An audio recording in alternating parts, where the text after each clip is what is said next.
The midnight patient doctor, Elise Carter, was the last to leave the hospital that night, her heels clicking softly against the empty hallway floors. The hospital had always been her second home, but tonight it felt different. Eerily silent. She paused outside room 317, a patient file clutched in her hand. The room had been unoccupied for months, yet tonight the light inside flickered faintly. She frowned. Maintenance must have left it on. Pushing open the door, Elise froze. A man sat on the edge of the bed, his face obscured by shadows. His hospital gown hung loosely over his gaunt frame. "Sir, visiting hours are over. You shouldn't be here," she said, forcing authority into her voice. The man didn't respond. Instead, he slowly turned his head toward her. His eyes, hollow and black, pierced through her like shards of ice. Elise's breath caught. "Are you lost? Do you need help?" A raspy whisper escaped his lips.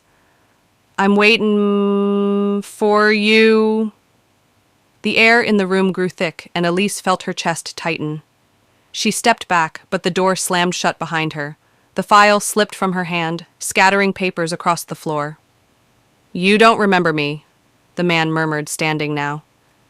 His movements were unnatural, like a puppet on frayed strings. "But I remember you." Elise's mind raced. His face, those eyes, they were familiar, but from where? "I died here," he continued, his voice echoing unnaturally, "because of you." The realization hit her like a freight train. Years ago, during her residency, there had been a mistake, a medication error. The patient hadn't survived. She had buried the guilt deep, convincing herself it was an accident. "No, I'm sorry," she stammered, tears welling in her eyes. "I didn't mean to—" The man's face twisted into a grotesque grin.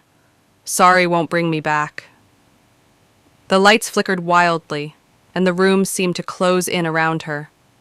The man lunged, his outstretched hands cold and skeletal.